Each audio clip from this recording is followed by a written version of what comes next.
پھر ابن عساکر ذکر کرتے ہیں 14 نمبر جلد 232 صفحہ پر،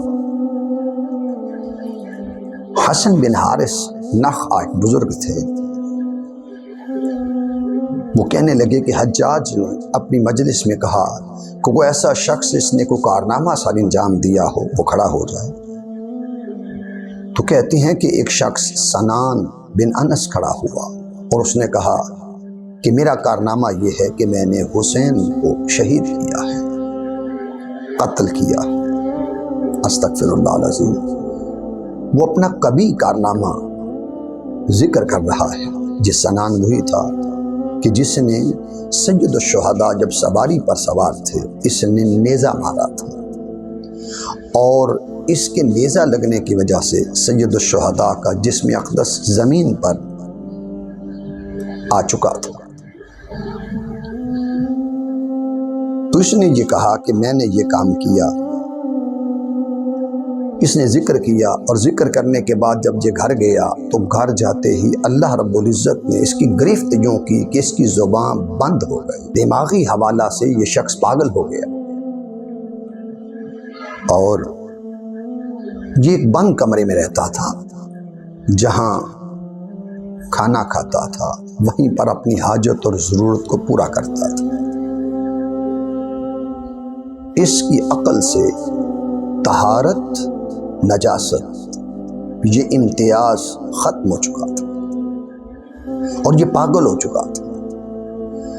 تو جو فخر سے یہ کہہ رہا ہے کہ میں نے نیزہ مارا، میں نے شہید کیا، میں نے قتل کیا، اللہ رب العزت نے اس کی زندگی میں اسے منطقی انجام تک یوں پہنچایا کہ اسے پاگل کر دیا، ہوش و حواس جاتا رہا، اور اس کی زبان بند کر دی گئی، اور زبان اس لیے بند کر دی گئی کہ کوئی توبہ نہ کر سکے، عقل اس لیے معاف کر دی گئی کہ کوئی سمجھ نہ سکے۔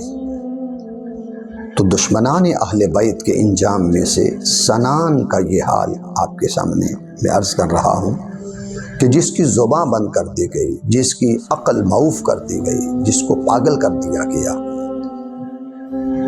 جس کو پاکی اور ناپاکی کی تمیز چھین لی گئی۔ پھر آمش بیان کرتے ہیں، ابن عساکر نے ذکر کیا تاریخ کے اندر کہ ایک شخص اہل شام میں سے تھا، اس نے سید الشہداء کی قبر اقدس پر آلودگی پھیلایا۔ اللہ رب العزت نے اس جرم میں اس پر برس کی بیماری کو لاگو کر دیا۔ پھر امام مزی نے تہذیب الکمال 6 جلد 441 نمبر صفحہ پہ، اور ابن عساکر نے تاریخ کے اندر 14 نمبر جلد 259 صفحہ پہ ذکر کیا، جس کو حضرت اسد بن قاسم الحلبی رحمۃ اللہ علیہ فرماتے ہیں کہ میرے دادا نے، جن کا نام تھا صالح بن شحام رحمۃ اللہ علیہ، وہ بڑے صالح تھے، نیک تھے، انہوں نے کہا کہ میں نے خواب کے اندر ایک کتے کو دیکھا جس کی زبان نکل کر سینے تک آ چکی تھی، اور وہ پیاس سے ہانپ رہا تھا، پیاس کی وجہ سے ہانپ رہا تھا۔ تو فرماتے ہیں کہ مجھے ترس آیا کہ میں نے چاہا کہ چلو اس کو پانی پلاؤں اور میں جنت میں چلا جاؤں۔ تو جب میں نے پانی پلانے کا ارادہ کیا، آگے بڑھنے لگا، تو فرماتے ہیں پیچھے سے مجھے کسی نے آواز دی، نہیں، اس شخص کو پانی نہیں پلانا، یہ دیکھنے میں جو کتا ہے یہ در حقیقت حسین کا قاتل ہے، حسین کو جس نے قتل کیا، شہید کیا، وہ شیمر لائن تھا۔ تو حکم دیا گیا کہ یہ جس کو ہم نے کتے کی شکل میں متشکل کیا ہوا ہے یہ شیمر ہے، اور اس کو پیاسا رکھنا ہے، اور ہم اسے پیاسا رکھ کر اس کو عذاب دے رہے ہیں۔ تو جس نے ستم کیا، ظلم کیا، اللہ رب العزت نے اسے بھی پیاسا رکھا۔ پھر حضرت اسلم بیان کرتے ہیں کہ میں سید الشہداء کے ساتھ یہ جو واقعہ ذکر کر رہا ہوں، حضرت اسلم بیان کرتے ہیں کہ کربلا دن تھا 10 محرم الحرام کہ ہم حسین کے ساتھ صف میں شامل تھے۔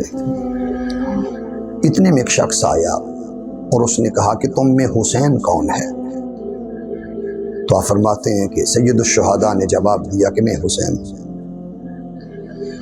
وہ یہ سن کر کہنے لگا، یہ جان کر کہ یہ حسین ابن علی ہے،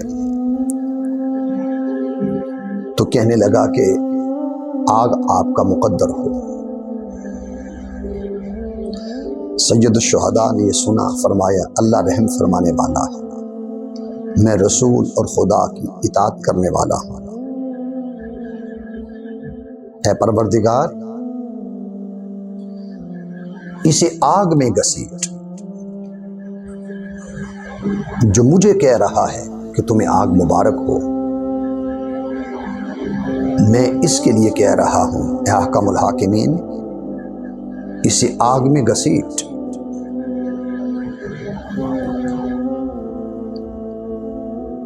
راوی کہتے ہیں وہ شخص جب چلا، اس بارگاہ سے ہٹا، گھوڑے پر سوار تھا، ہم نے کیا دیکھا، اس کے گھوڑے نے اسے اچھالا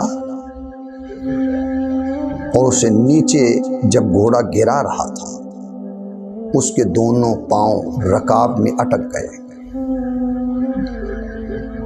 حتیٰ کہ اس کے اعضاء کو راوی کہتا ہے کہ میں نے زمین پر گھسٹتے ہوئے دیکھا۔ جسے سید الشہداء یہ کہہ رہے ہیں اسے آگ کے عذاب سے دوچار کر اور اسے آگ میں گھسیٹ۔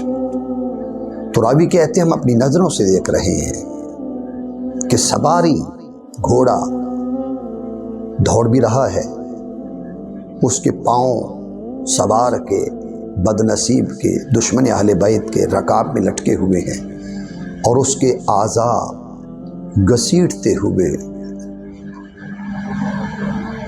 زمین پر لگ رہے ہیں۔ تو یہ اس شخص کو عذاب سے قدرت دوچار کر رہی ہے اور عبرت کا نشان بنا رہی ہے کہ جسے زمانہ دیکھ رہا ہے کہ کس طرح اسی کا گھوڑا اس کے بدن کو، اس کے جسمانی اعضاء کو زمین پر روند رہا ہے۔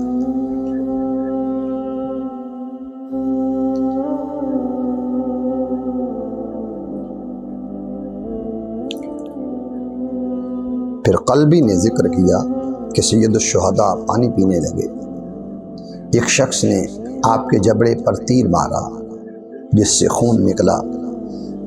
سید الشہداء نے فرمایا پروردگار یہ تیر مارنے والا کبھی سیراب نہ ہو۔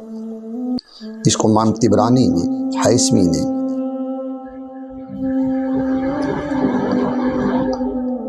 ذکر کیا کہ اسے فرمایا کہ اللہ تجھے کبھی سیراب نہ کرے۔ راوی کہتا ہے کہ ہم نے دیکھا وہ پانی پہ پانی پیتا تھا، مگر پھر بھی کہتا تھا مجھے اور پلاؤ، مجھے پیاس ہے، پیاس ستا رہی ہے، اور زندگی بھر وہ پانی پیتا رہا حتیٰ کہ اسی طرح پانی پیتے پیتے مر گیا۔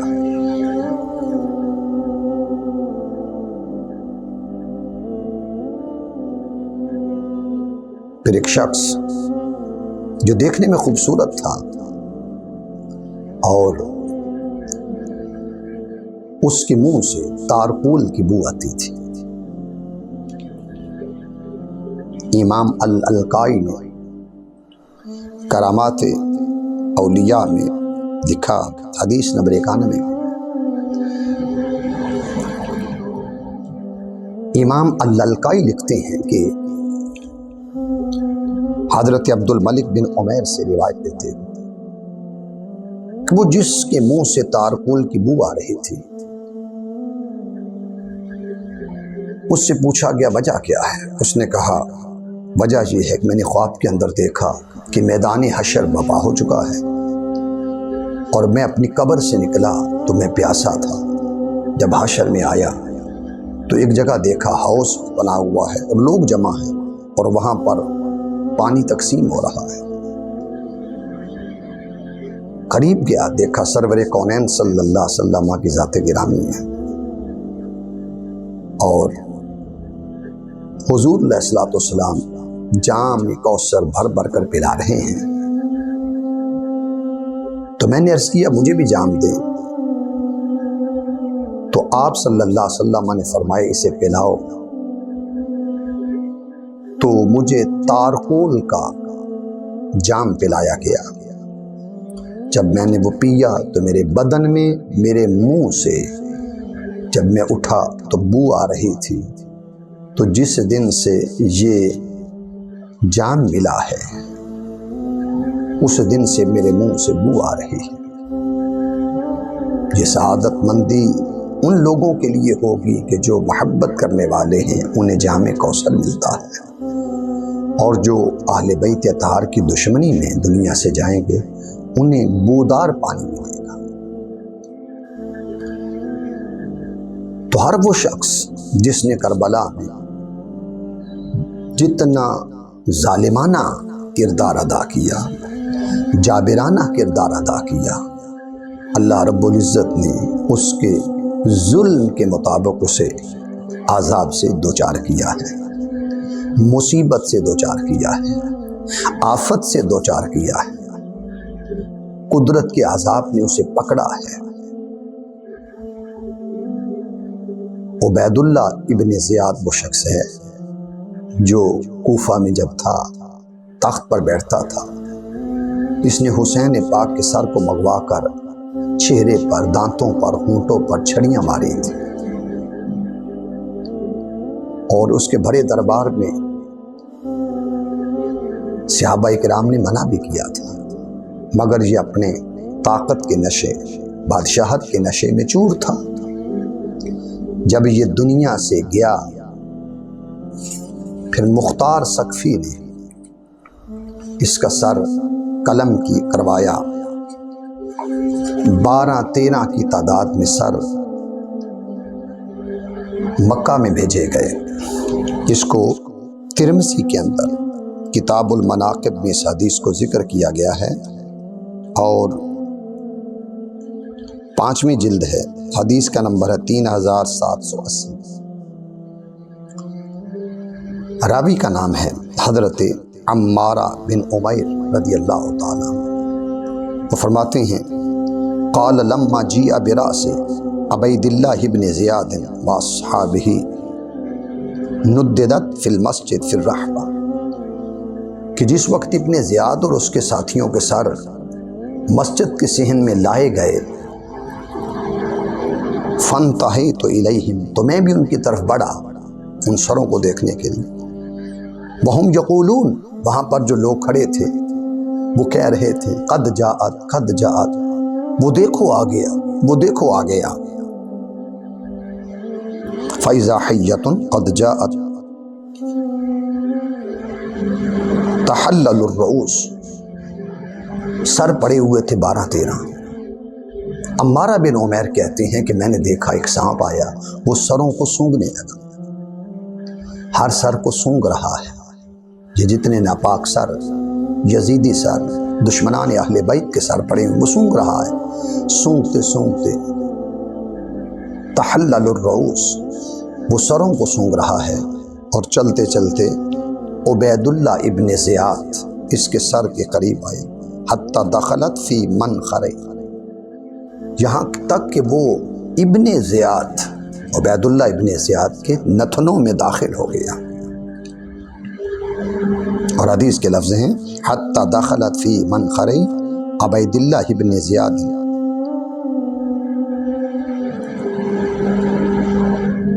اور وہ داخل ہوا، تھوڑی دیر رہا اندر، پھر باہر نکلا، ثم خرج، پھر منہ کے ذریعے باہر نکلا، فذهب، پھر وہ چلا گیا، حتی تغیب، یہاں تک کہ غائب ہو گیا، ثم قالوا، پھر لوگ کہنے لگے، قد جاءت، وہ دیکھو آ گیا، وہ دیکھو آ گیا، ففعلت ذالک، پھر اس نے ایسا کیا، مرتين او ثلاثا، 2 بار یا 3 بار۔ تو حضرت عمارہ بن عمیر کہتی ہیں کہ میں دیکھ رہا ہوں وہ سانپ نتنوں میں داخل ہوتا ہے اور عبید اللہ ابن زیاد کے منہ سے نکلتا ہے۔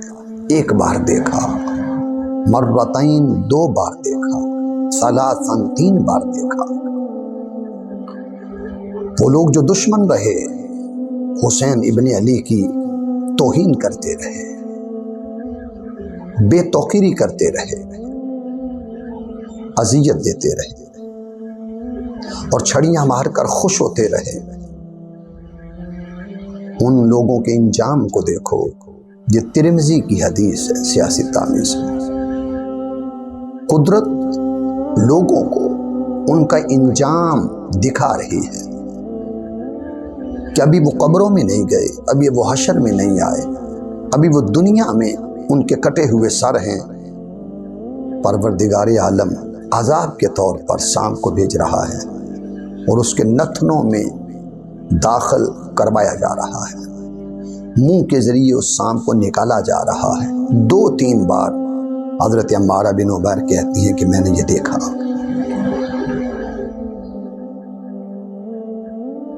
بخاری دشمن ہو، یزید دشمن ہو، شمر دشمن ہو، عبید اللہ دشمن ہو، سنان دشمن ہو، عمر بن سعد دشمن ہو، یہ کل یزیدی طبقہ جنہوں نے آل اطہار کی دشمنی میں، مخالفت میں، مناقشت میں، مخاصمت میں، عداوت کے اندر جنہوں نے